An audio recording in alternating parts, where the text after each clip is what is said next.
sailing away by Port Everglades. We shall see you in 6 days. Bye bye.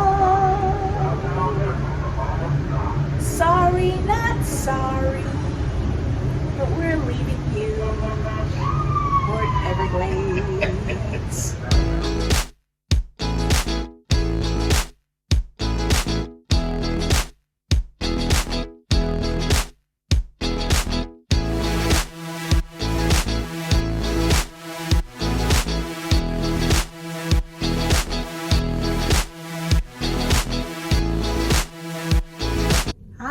Hey dreamers, how you doing? We are at the end of our embarkation day. Almost the end. Almost the end. We just came back from dinner and we wanted to take the time to tell you about our day. What our day was like, getting on the Allure of the Seas. Check-in process was real easy. Yeah. It was less than 5 minutes for the whole check-in. Yeah, for the guy that was they just check your documents. As long that's again, like she always says, make sure that you have all your documents and all the stuff pre-done. That just makes everything so easy. And even the guy, when he says, and have them out and ready, which they'll be telling you the whole time, have your passports out, your documents finished, and this is, before you even walk in the building, they tell you exactly what you need to have in your hand. And that just saves a process of people. And we do see them fiddling through their purses or luggage, or make sure you don't forget it. So we went through the metal detector was quick, and we were that line there was only about 10 minutes, from that line to the going through the metal detector. And then we went to the third line, which there was nobody, hardly anybody. They were having people, they had so many spots to go, right? Yeah, you had it swapped because we went. No, we did the came metal inside, then we went through the metal detector, and then we went to check in, and then we went into a waiting area since we were there early until 11:30. Yeah. But the good thing about that is that we were hooked up to the Wi-Fi. Oh, yes. For Port Everglades, and we were able to do our muster drill right there before we even got on the ship. So excellent tip. When you do, I think you probably could do it with any Royal Caribbean class. You get in the building once you go through the check-in process, and you're in the waiting area. Turn your phone on Wi-Fi. Click to it'll say port. It was port Wi-Fi, right? Port Everglades. Yeah, Port Everglades. Yeah. And then go into your Royal Caribbean app, which you should already have on your phone. That makes it easier. Click safety. We both watched the drill there, sitting down. It was less than 5 minutes. Yeah, and then done. And so then when we hopped on the ship, we went straight to our muster station, checked in, and we were done. We were done. But this is what I don't get.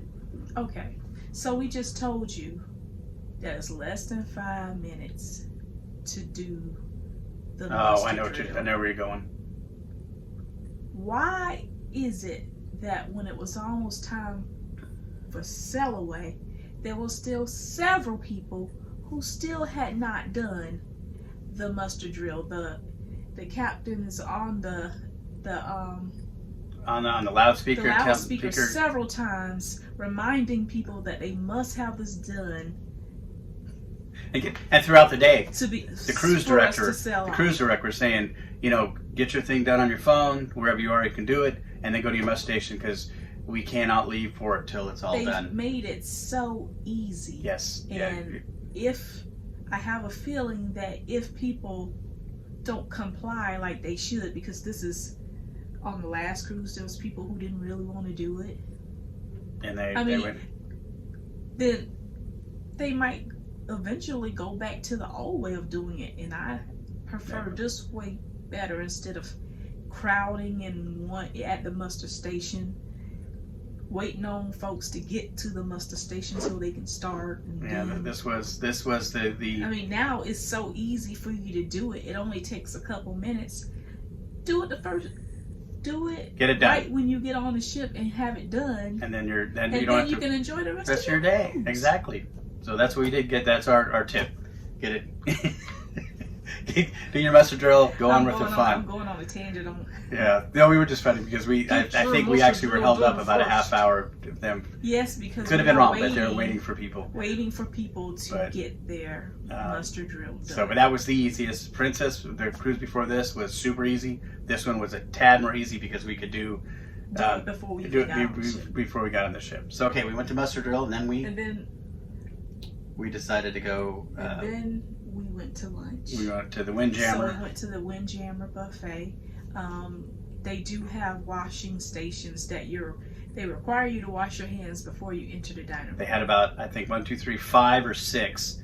And they hold the line until, which is good. Everybody's ahead of you washed their hands, and then they let the next group in. So that was nice. Yeah. And then of course, the staff is serving. They're still there, still serving pretty much. I think the only thing. So no serving yourselves as of yet on Royal Caribbean. The only thing I saw that was self-done was coffee, which was, to me, I told her it was funny that we not to touch things, but I could get my own coffee cup, and the coffee spouts were all, you do it, which we're too different. But even the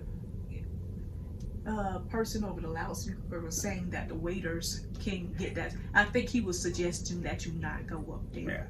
Yeah, it was thing about Royal Caribbean. It was the wait staff. And there's always been, they were like this even pre-COVID. They had people in the dining room that would bring drinks. I remember them Royal Caribbean doing that. Oh, so, really?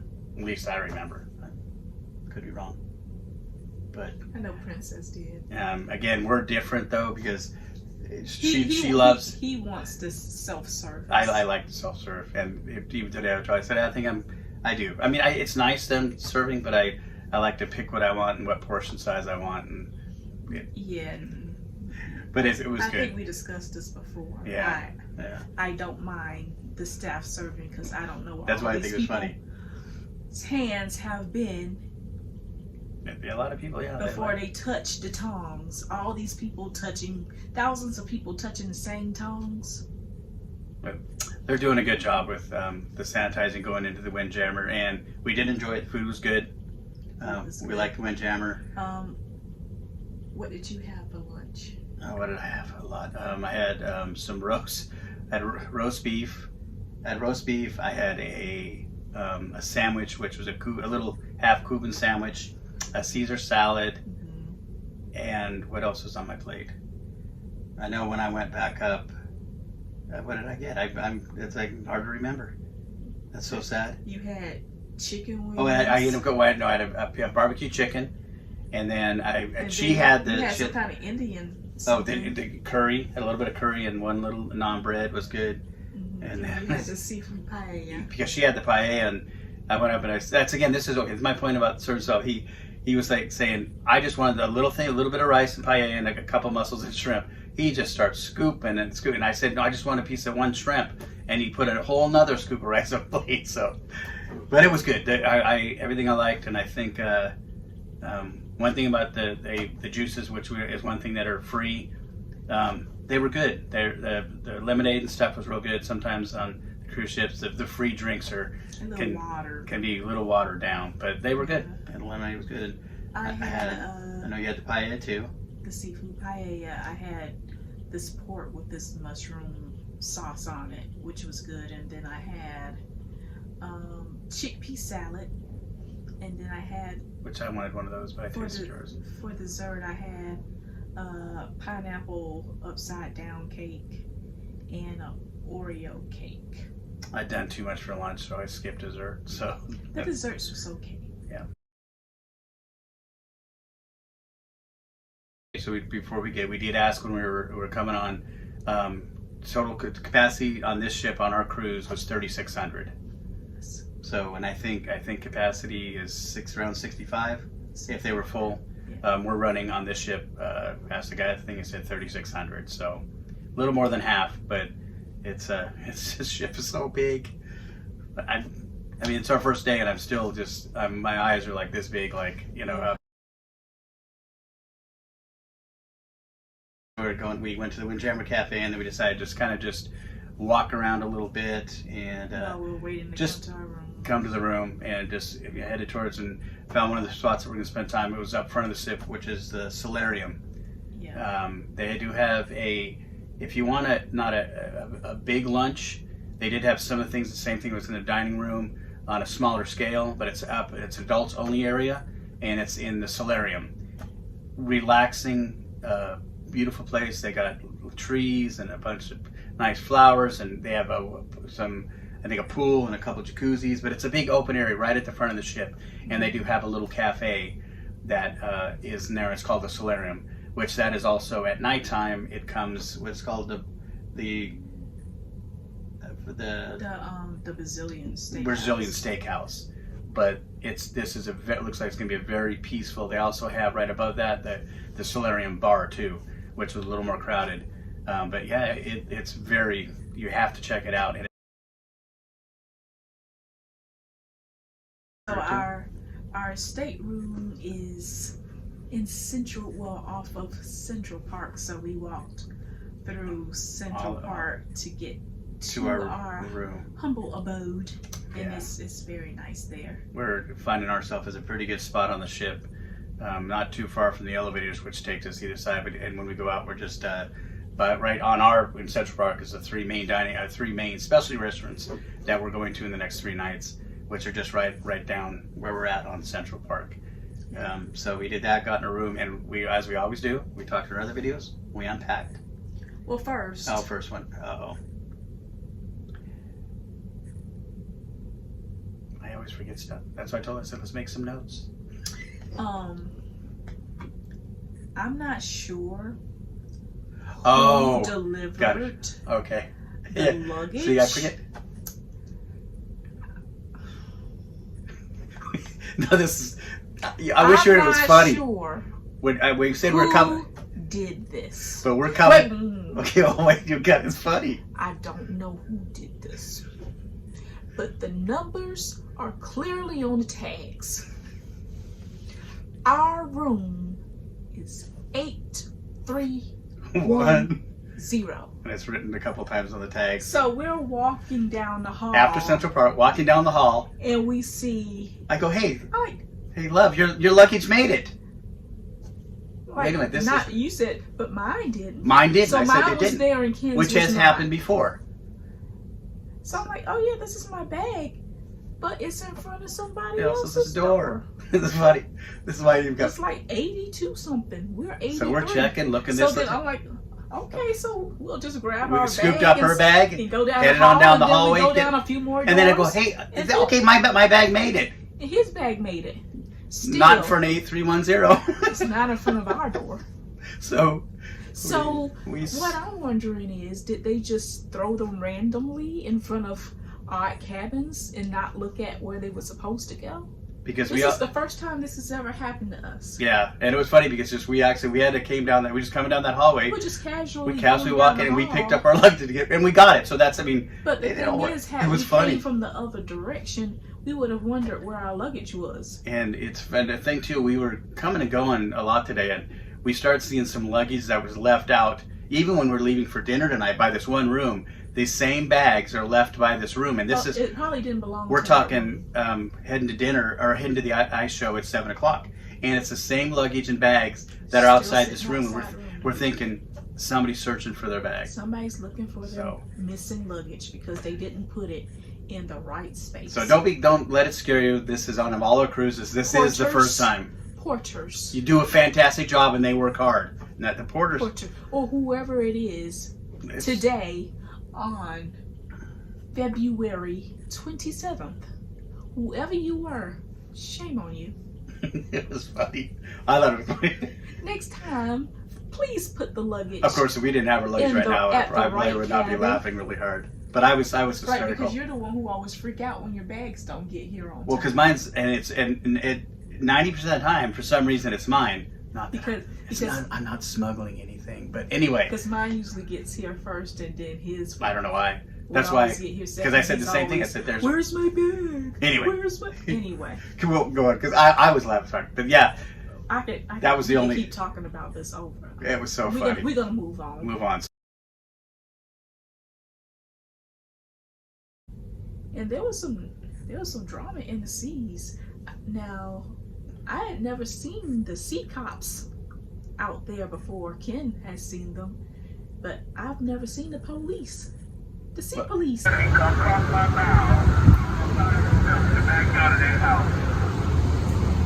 The sea police are keeping the other smaller boats away from the ship. And this one boat was not cooperating at all. And they were yelling at him on this. The police says, "Where do you think you're going? Yeah. You need to turn your boat to the right now." And they kept yelling, but I mean, it was. And they kept turning it to the left near the ship, and he put his sirens on and was following them around. And he was almost going to put, and it was a good sized boat too. And it happened a couple of them. And one guy, he was in a small boat. I don't know what he was doing. He was flying a big American flag and another flag, but anyway, he was telling him that if he didn't move his boat, it could be up to a $10,000 fine. This was all over the loudspeaker.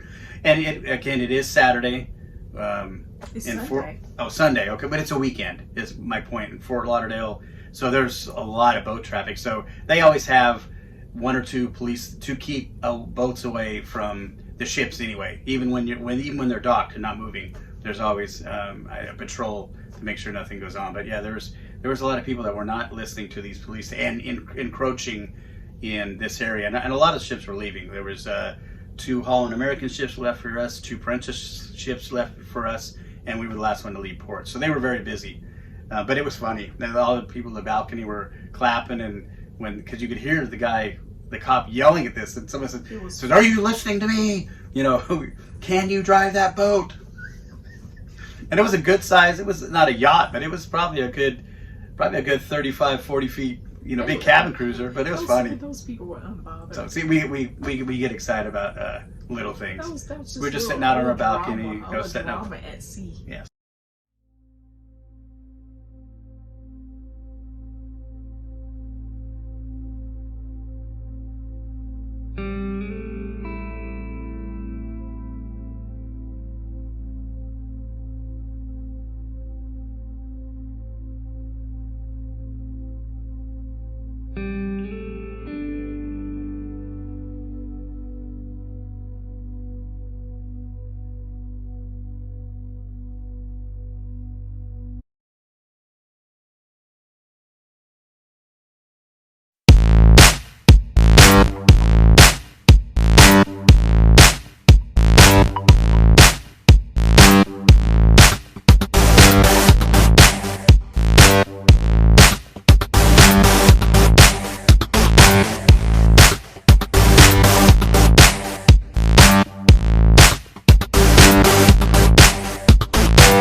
When you're on a cruise, all the food is calorie and carb free. And that's your choice. When you get your sail and sign card, you check when you're doing that. Do you want the carbs and calories? Yes, or you don't. No. So and we check no all the time. Yeah. So,